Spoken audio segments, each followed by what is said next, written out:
This video is sponsored by MattHoney.net. Terence, we started, I think our first conversation was back in 1977, and here it is, mid-1991, and that's 14 years, or 15 years almost. A lot's changed since then.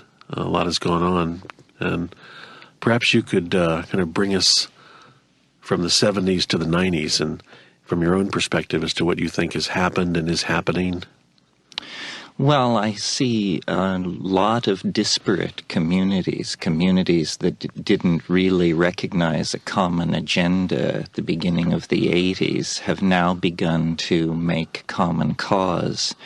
I think feminists, ecologists, cyberpunks, the psychedelic community, all of these disparate communities have begun to coalesce on an agenda more or less around the notion of reverencing the planet and perhaps beginning to create methods for saving it.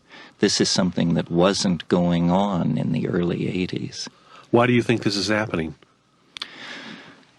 Well, H.G. Wells said history is a race between education and disaster. I think it's probably happening because our problems are worse than they were 10 years ago. So we live in a paradox, the paradox of a world where things are simultaneously getting better and worse. So events like Chernobyl and the breakup of the Marxist states, all of these things have forced, I think, even the most intractable intellects to realize that we live in a world of vastly accelerating change and novelty. And if we don't begin to take a grip on some of the problems which confront us, we may eventually pass fail-safe points, and these problems may then be much more difficult, if not impossible, to solve. So there's a rising sense of alarm, and accompanying that, I think, a rising sense of the possibility of new solutions. In some sense, I mean, not in some sense, but in a very major sense, we live in a scientifically based culture, very rational, reasonable, heavily based on logic. And I know your work has encompassed much to do with overall expanding consciousness and human consciousness itself.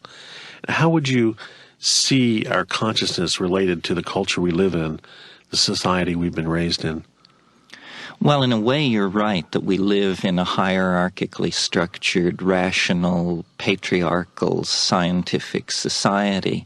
But on the other hand, the program of science has pushed so deeply into the heart of matter through quantum physics that a certain irrational element in nature itself has become visible in the last 15 years to science. Physics, which was always held up as the paradigmatic rational enterprise, now deals with concepts so exotic and counterintuitive that the notion of reason itself has begun to be called into question inside the scientific establishment. And I think this crisis in science is probably being caused by the fact that our investigations now make it clear that we cannot exclude the notion of spirit from the scientific enterprise. People like Rupert Sheldrake, new disciplines such as chaos dynamics, fractal mathematics, these theories and approaches hint that reason is ultimately insufficient for a complete description of nature. And this is having vast repercussions in the higher echelons of our civilization. So the visible and invisible worlds are coming together. Yes, I think so. I think science has really exhausted itself unless it begins to accept the notion, some notion of spirit. I mean, this is a process that's been going on for quite a while. For instance, we forget how exotic the discovery of the electromagnetic field in the middle of the last century was for science. I mean, up to that point, the notion of action at a distance was dismissed as pure superstition. The world was conceived of tiny billiard ball-like objects winging their way through empty space. And when Michael Faraday and Lorentz began to write the equations for the electromagnetic field, this was hailed as irrational, magical thinking. Now we exist in an electronic, information-dense society, a global planetary society that is entirely knitted together by these same mysterious fields. And I think in our own time, a similar but larger transition in scientific thinking is going to take place. You see, what's happened is the previous approach of science, which was to isolate the smallest units in any system and then give a complete description of them, has given way to the realization that you can't compute animals out of atoms, and you can't compute the dynamics of societies by studying single individuals. The great science of the future is the science of complex systems and processes. And this is a revolutionary refocusing of the explanatory power of science. And it comes just in time, because the problems which really confront us are whole systems problems, deteriorating atmospheres, epidemic diseases, spread of social unrest. These are complex, compound, whole systems problems, and we need a new science to deal with this kind of thing. You've done a lot of traveling among other cultures and visiting shamans in different areas of the world. What do you see as the relationship between the ancient practice of shamanism and emerging science? Well, I think every society, when it gets into trouble, looks into the past for models to anchor itself. When the medieval church broke up under the influence of new technologies and new economic theories, classicism was invented by the Renaissance. That was essentially a reaching back to models 1,500 years in the past to then create a revivified legal system, economic theory, new aesthetic canons, and so forth. What I see happening in the 20th century is a much more radical reaching back into the past. I call it the archaic revival. In fact, I have a book due out fall of '91 from Harper that will be called The Archaic Revival. And when we talk about re-empowering these models from 15 to 20,000 years ago, we're talking about partnership societies, a kind of nomadism, and especially shamanism, which is the integration of medicine, politics, and psychotherapy into the figure of a single individual who operates as a kind of exemplar within a society and gives it cohesive direction and a sense of itself. And I see this happening in many different venues and guises. I'm speaking with Terence McKenna, co-author of The Invisible Landscape and co-founder of Botanical Dimensions. We'll be back in just a moment.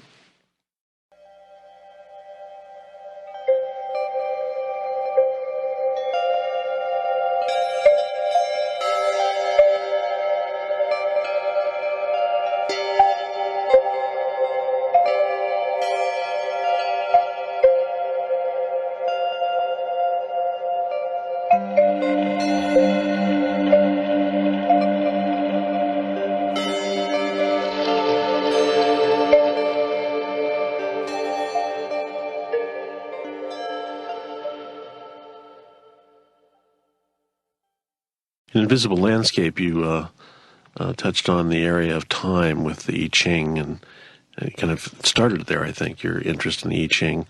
And then more recently, you've actually created a software package dealing with how to expand our understanding or conception of time. Yes, well, I think time is the domain that science has been least successful in dealing with, and this accounts for its inadequacies. You could almost describe science as that human endeavor which is concerned with processes which are independent of time. In other words, no legitimate scientist believes that an experiment done on a Tuesday will give different results than an experiment done on a Saturday. Science deals with time-independent phenomena. The problem is, in our own lives, our love affairs, our investment practices, historical vicissitudes, these things all are time-dependent. And so what I've suggested is that probability theory, which averages many measurements to get a picture of a phenomena, is actually only adequate to the more coarse-grained phenomena in the universe, and that what we need is a theory of what I call the ebb and flow of novelty. I take this word from Alfred North Whitehead, the idea that novelty is something which comes and goes. On many temporal scales, it ebbs and flows within the context of a moment, a month, a millennium. It's really the Eastern notion of the Tao, but stripped of some of its mysteriousness. You see, I think that when we take a whole systems view of the universe and look back through time, what we see is what I call the conservation of novelty, that the closer you get to the present moment, the more novelty there is in the world, and the more it tends to preserve itself and pass itself on.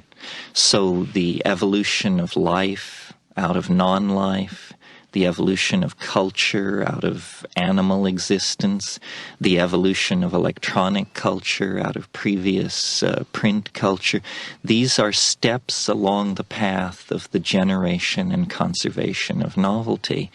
And the reason this idea is important is because it offers a context for the historical experience that we're undergoing. If you go to the academies and ask, what is history? You'll be told that it's a trendless fluctuation. Well, if it's a trendless fluctuation, it's the only trendless fluctuation that has ever been identified in nature. And I want to suggest that actually it is not trendless. It is a process of knitting things together, folding one phenomenon into another, bringing distant peoples, languages, and technologies into ever closer association with each other, leading to the idea that history arises out of the natural world and points itself toward a kind of millennial conclusion. I don't believe we can look into the future 500 or 1,000 years and imagine human societies as we have known them with our infantile and primate politics and so forth. I think that history is actually an extraordinarily brief and self-transcending state. It only lasts perhaps 1,000 generations. Now, of course, to an individual whose life is as ephemeral as that of a mayfly, 1,000 generations seems like a long time. But from the point of view of the forces that have built this planet, subduction of tectonic plates, glaciation, and this sort of thing, 1,000 generations is the wink of an eye.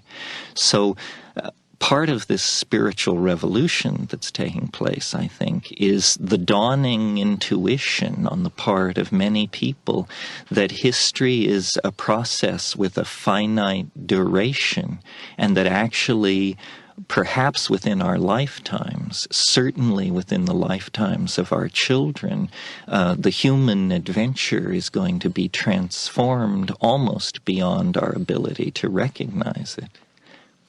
What would be the connection between Jung's idea of synchronicity and what you're talking about? Well, synchronicity in Jung's theory was a curious juxtaposition of a psychic event, like the thought of an old friend or something like that, and an event in the so-called exterior world, such as the old friend suddenly calling on the telephone, so that it gives the impression that psyche and world are somehow contiguous with each other. And I think this is true. I think that one of the great truths that has been lost by the prodigal journey into history is the truth of the seamlessness of reality and existence, that the ego is the great boundary definer, the great divider of phenomena, and it's a kind of necessary evil. I've written a book for Bantam that will be out early in 1992 called Food of the Gods, and there I argue, based on my experience with pre-literate people in South America taking hallucinogenic and psychedelic plants, I argue that sociologically speaking, these hallucinogenic plants are almost like inoculation against the formation of ego, that ego is like a calcareous tumor that begins to grow within the structure of the psyche when there is not repeated contact with the kind of boundary-dissolving ecstasy that traditional, pre-literate tribal people have built into their societies through the institution of shamanism and then through the institution of group use of psychedelic plants. This is the great fall into history, I believe, was occasioned by the slow fading of the use of these plants in the prehistory of the Middle East. So history is a kind of descent into a lower dimension where everything is seen through the distorting lens of the ego. And you know, our present problems in the world, we have the technologies to solve our problems. We have the financial punch. We have the communication and educational systems necessary to inform people. What we lack is the cohesiveness of mind. It's that we must change our minds about racism, about how we relate to feminism, about how we relate to the exotic and the unfamiliar. It's a mental gymnastic act that must be performed. And so I have spent a lifetime looking at these pre-literate societies that use hallucinogenic plants, because what I see there is a dynamic, a kind of working out of the human dimension in a context of nature that leaves both intact. There's also a huge potential, and not just potential, but reality of these plants being used for healing properties as well, right? Oh, yes. Even in today's high-tech world, 85% of all prescription and over-the-counter drugs can be traced to a botanical source of some sort. This is why my partner Kat and I, as our real-world political work, have founded and manage a botanical garden in Hawaii whose mission is the rescue of medically important plants from pre-literate cultures in the warm tropics. You see, Now there is a certain amount of understanding of the danger of clearing the rainforests, and perhaps these very large conservation organizations and international lending agencies like the World Bank and the IMF, they may eventually get their act together and halt the clearing of the rainforest. I mean, this would certainly be my hope. But even if the rainforests are preserved, what will not be preserved is the folk knowledge that pre-literate tribal people have gained over 25, 30,000 years in some cases. Every time we go to the Amazon, what we encounter are young people in these tribal societies desperate to move to the city, desperate to work as gas station attendants, outboard motor mechanics, chambermaids. And this means that in a single generation, this vast repository of medical knowledge, folk medical knowledge, is going to be lost.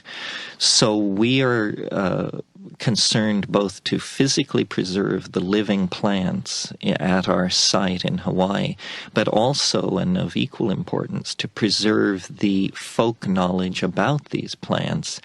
Because once a species becomes extinct, you know, they say nothing is forever. Well, this is something which is forever. Once a species becomes extinct, it's very hard to imagine that it will ever be brought back again.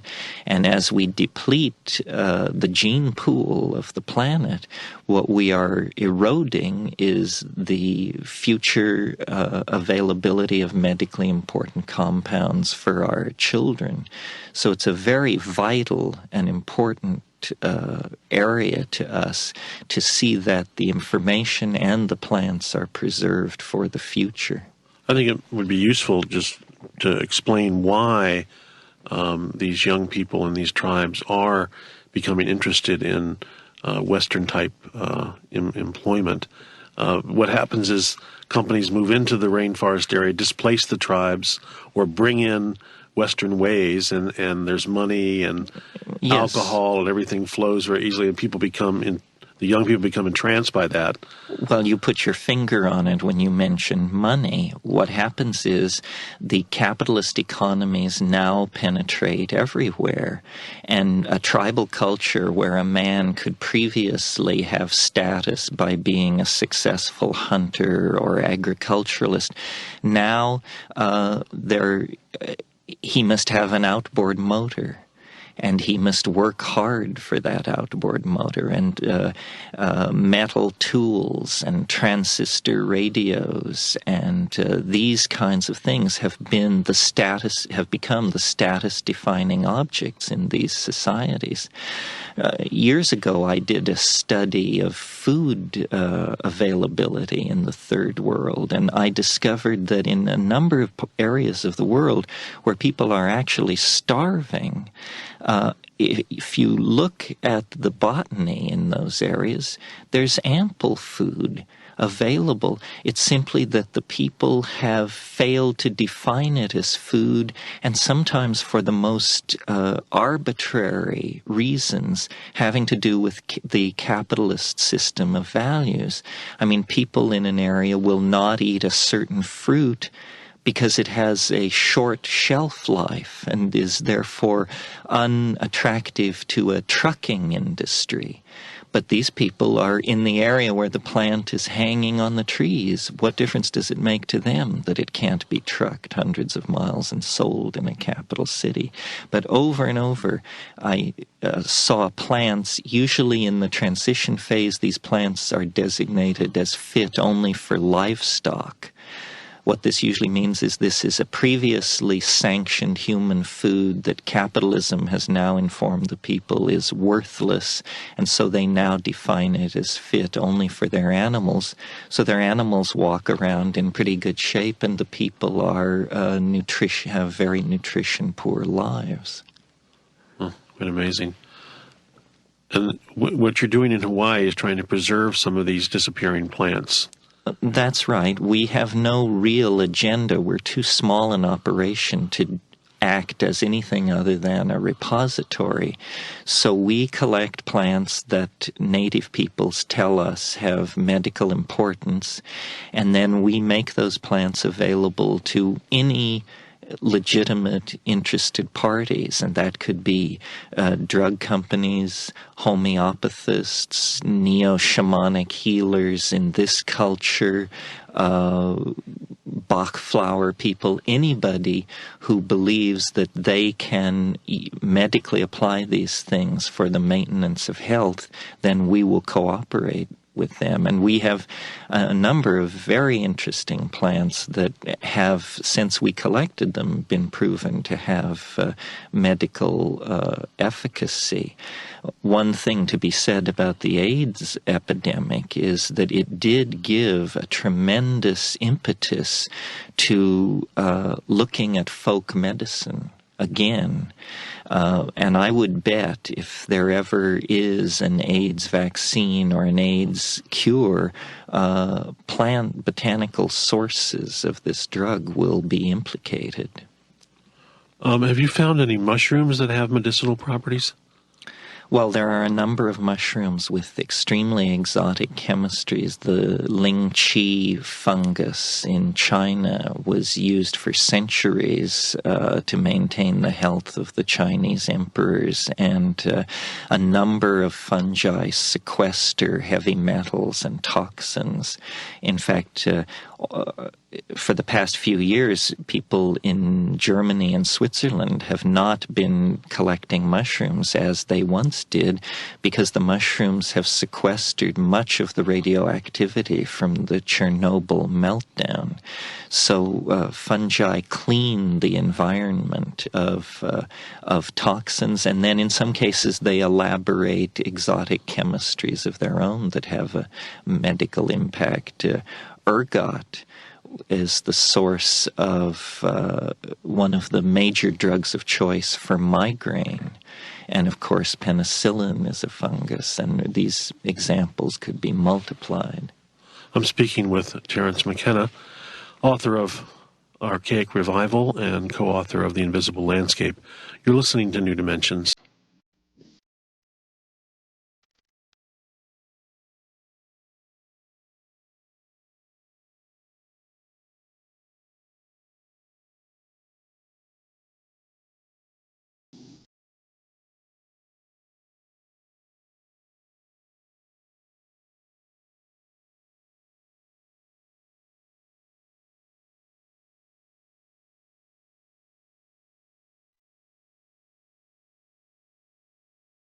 Terence, it's always been interesting to me that we live in a culture where the mushroom cloud is a symbol of ultimate destruction. And at the same time, we have these mushrooms all over the planet. And mushrooms are interesting. They're a lunar plant. They grow in the dark. And then we look at the lunar symbolism of the feminine, and we have the emergence of the reemergence of the goddess movement and the feminist movement and women's spirituality. And now we have the similar things happening with men, particularly in the United States. And I'm wondering what you have to say about the mushroom and the culture. Well, it's an interesting question. Gordon Wasson, who was the discoverer of the mushroom cults of Mexico that were based on psilocybin mushrooms, pointed out that cultures are either mycophobic or mycophilic. For instance, the English are a tremendously mycophobic culture. I mean, to the English, all mushrooms are toadstools and you shouldn't touch them because they're poisonous. On the other hand, the Italians and the Poles have dozens of words for mushrooms in their languages, and it's very common in those countries for people to go mushroom hunting on weekends, and grandmothers teach their grandchildren the many names for mushrooms. Yes, I've at times asked of my audiences, what mushroom is it that blooms at the end of history? Is it the mushroom of Teller and Oppenheimer and Fermi? Or is it this shamanic sacrament that was the basis of the high cultures of Mesoamerica? I hope that it's the latter, because in writing this book I mentioned for Bantam, I've managed to convince myself that mushrooms were probably very important in the emergence of language and consciousness in early human beings. As the early hominids evolved in the grasslands of Africa, we underwent a period of great dietary pressure, having abandoned our fruitarian ways in the treetops. And during that period, when we were testing many items for food, including becoming carnivorous, we doubtless encountered many of these species of psilocybin-containing mushrooms because they tend to grow in the dung of the ungulate mammals, primitive cattle, and so forth that roved on the African plain. And a very interesting thing about psilocybin is that at low doses, it actually increases visual acuity. These are doses so low that you feel no psychological effect at all. But in rigorous testing situations, it's been shown that there is an increase in visual acuity.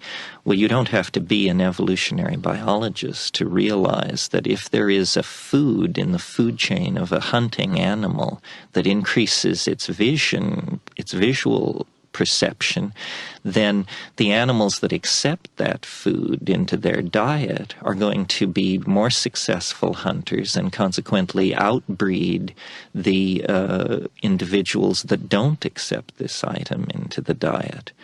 Well, then at slightly higher doses, psilocybin creates what is called CNS arousal, central nervous system arousal.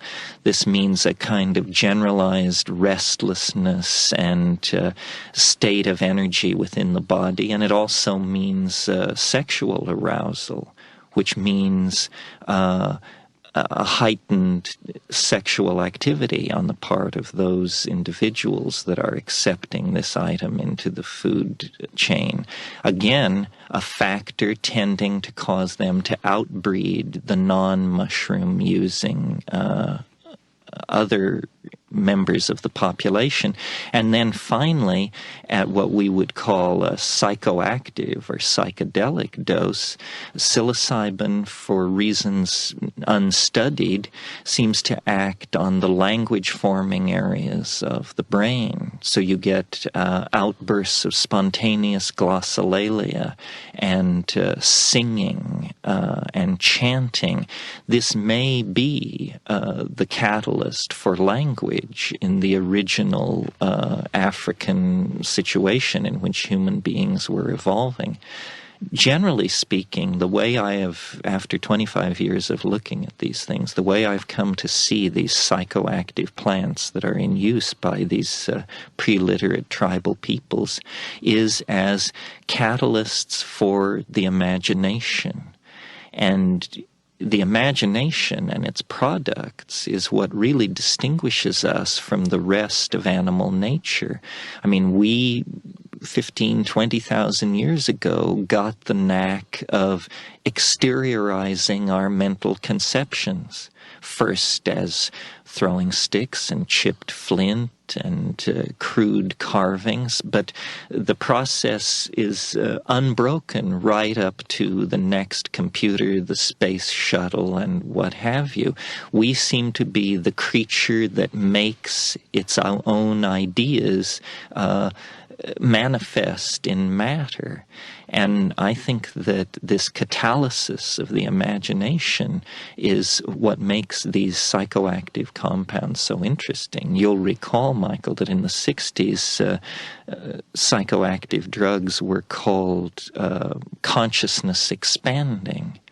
Well, if we take that notion seriously for a moment, then I think we're going to have to ask ourselves some deep questions about these shamanic sacraments, because it's the absence of consciousness that is our greatest peril.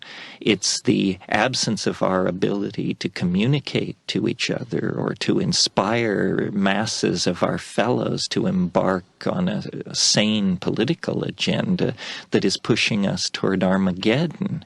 So if we really believe that there is any factor in the environment which expands consciousness, I think it would behoove us to give it a very careful going over. Well, in point of fact, psilocybin mushrooms are illegal in the United States, right? Yes, they were made illegal in the 60s at the same time LSD was made illegal, although no evidence was ever presented vis-a-vis the toxicity or social dangers posed by psilocybin. What happened was, in that era of great social concern and hysteria over the millions of doses of LSD that were being sold into society, all hallucinogens of the indole type were made illegal, in spite of the fact that many of them had never even been available in American society. The consequences of this are that for over 25 years, science, which prides itself on its unflinching ability to explore all phenomena with a dispassionate eye, has actually been legally barred from exploring these compounds, which, if you go back to the original literature, the psychotherapeutic community anticipated these things with the same kind of fervor that penicillin was received by the orthodox medical community, or the splitting of the atom had on the physics community. It's really to science's great discredit that the fears of government were translated into policies which actually directed pharmaceutical research over the past 25 or 30 years. I always think back to the evolution of anatomy in Western Europe. The science of anatomy was created by people who stole bodies off the gallows in order to dissect corpses, because the church forbade the dissection of corpses. This was thought to be witchcraft or something. And it was the curiosity, the scientific curiosity of Renaissance geniuses like Vesalius that created the modern science of anatomy. And if scientists of our own age had a similar kind of courage, I think you would see more argument against this blanket ban into psychedelic research.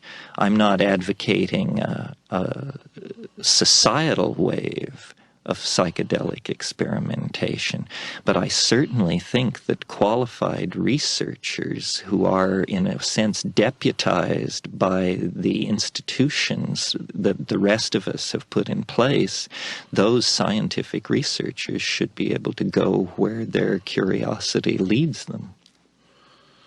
It occurs to me that when we talk about expanding consciousness, and particularly relative to hallucinogenic drugs, and we all are aware of the war on drugs, which kind of is all-encompassing, that there's a basic fear level that comes up around the idea, oh, I don't want my consciousness expanded. What about that fear? It seems to be endemic in our culture.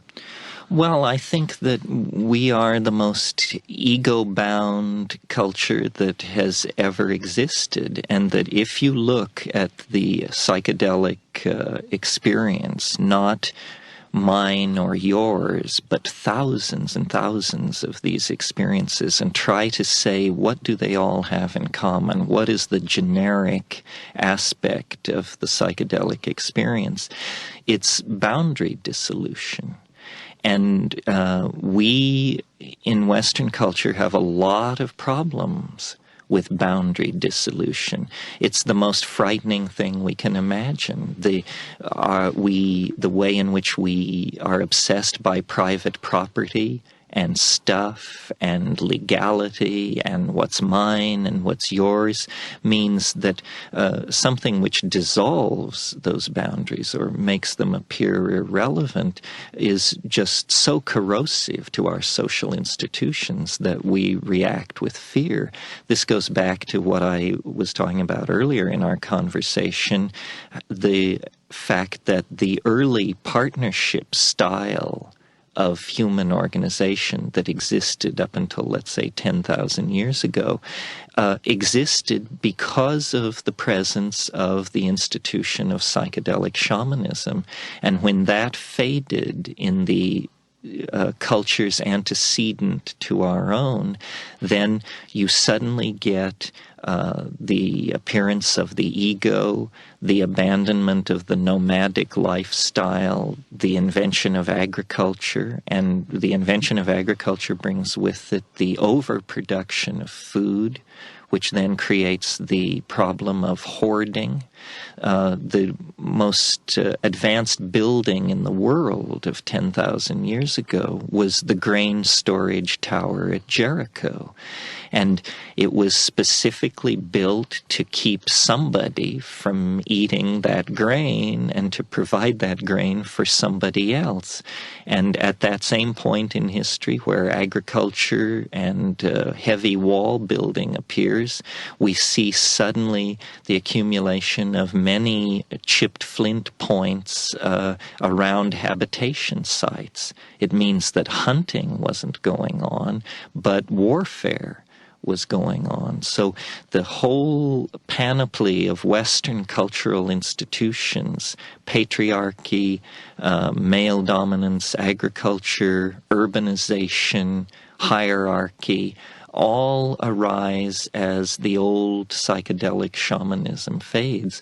That's why I think the notion of an archaic revival is so powerful, because I think if we continue with the old dominator model, then we're going to create insoluble problems for ourselves. We have to think back to the techniques and approaches of the high Paleolithic if we want to work ourselves out of the jam that we're in.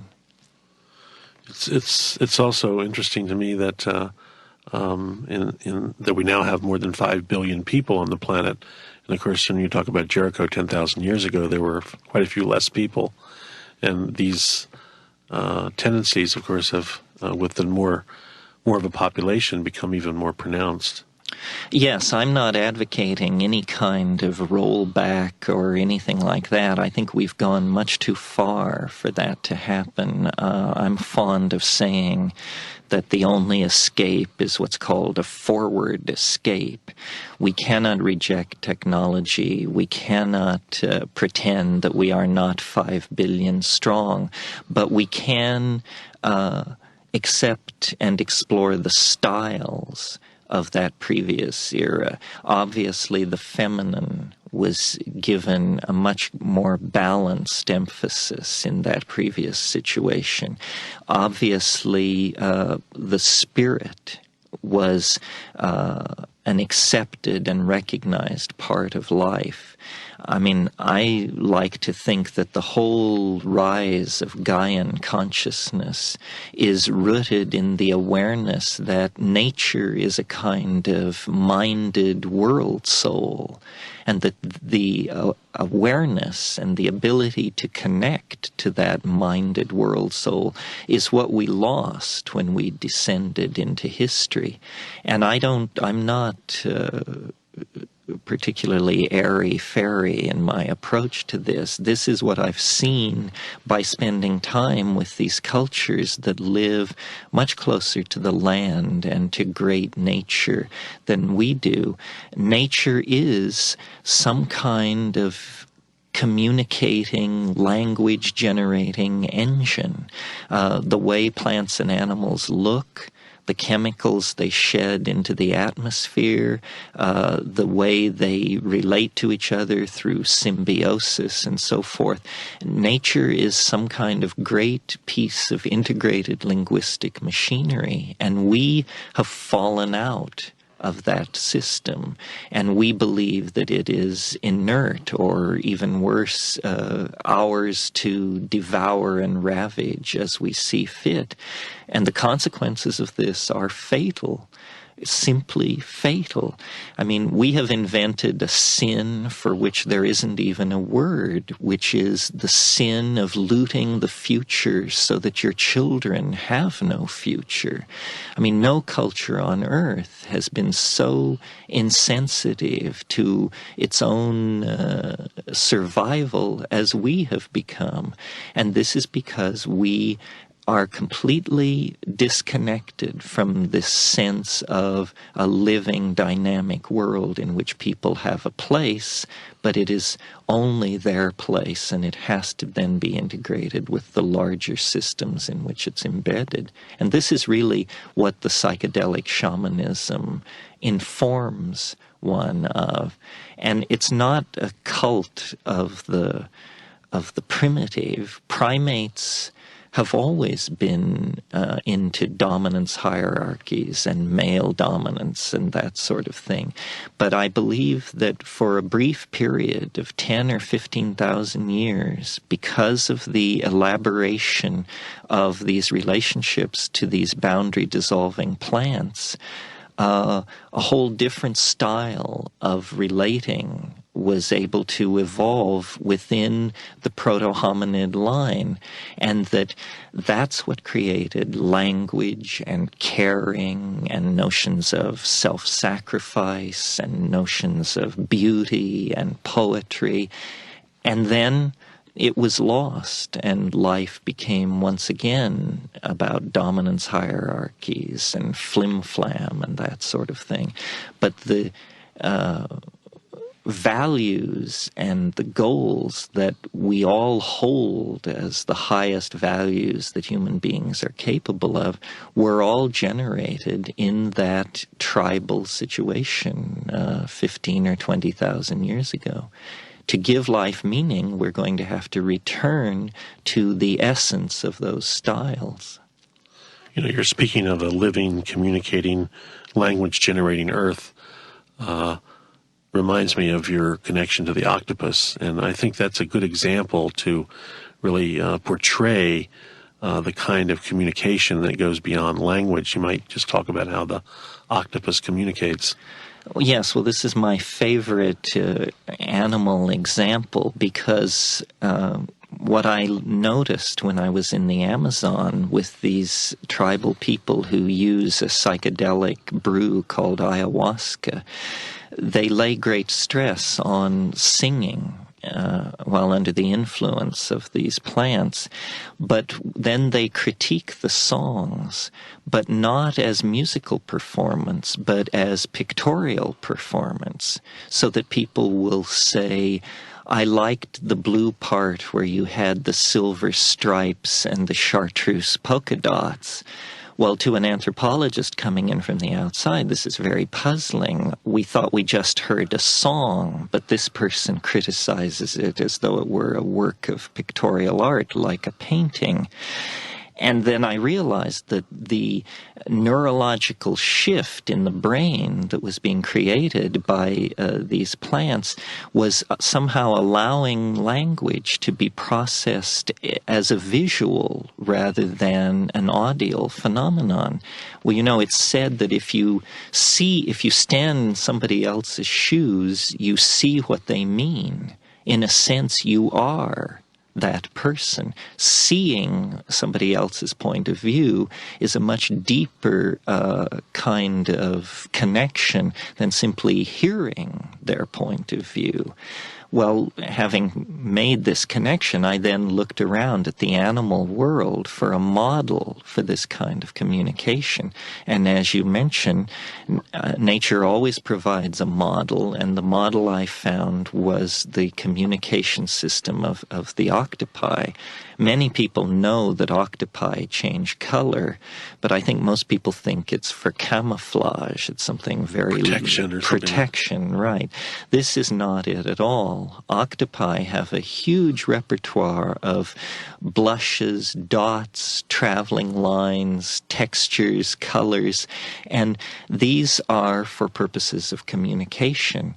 An octopus, which is a very soft-bodied creature, it's essentially a very large mollusk. It divided from our line of development hundreds of millions of years ago. It's essentially a naked nervous system. It becomes its linguistic intent. It doesn't turn its thoughts into acoustical signals. It turns its body into a visible manifestation of its inner states. I like to say that the only way a voluble octopus can change its mind is by injecting the correction fluid of its ink into its environment. And I think that this visual mode of communication that the octopus exemplifies is something that we could take as a model for the way we want our technologies to develop. We have always taken animals as the models for our technological development. The 19th century's obsession with the steam engine and the railroad was nothing more than a love affair with the horse. In fact, the locomotive was called an iron horse. Well, then in the 20th century, the bird of prey is the symbol both of the United States and the Third Reich. And we realize that technology in these stealth fighters and F-16s and F-18s. This is the Dominator dream come true, to come streaking out of the heavens at Mach 3. But I would like to suggest that the animal model for the future is this visually communicating, soft-bodied, essentially telepathic cephalopod, the lowly octopus, that becomes its language and thereby eliminates ambiguity from communication. This is another way of dissolving the ego, by eliminating the ambiguities in our language. I see this, as I listen to you, I see this represented by at least some human beings, the way they function in the world or the way they appear in the world. I think of, for example, the Dalai Lama. Without words, the Dalai Lama communicates. Yes, he has a wonderful presentational ambiance about him. Yeah, and there are others. There are others, that's right. One of the reasons I've spent a little bit of time recently associating myself with the new technology called virtual reality is because I think that the real purpose of virtual reality would be to objectify or make visual language, and that we can change the way we relate to language by moving language more and more away from the acoustical and toward the image. That McLuhan said all this 25 years ago. It's just taken this long for the rest of us to understand what he meant. Terence, we've run out of time, but I see this is part one of a continuing series. I'd love to explore virtual reality with you, but we have to go. I want to thank you for being with us today. Thank you very much. It's always a pleasure.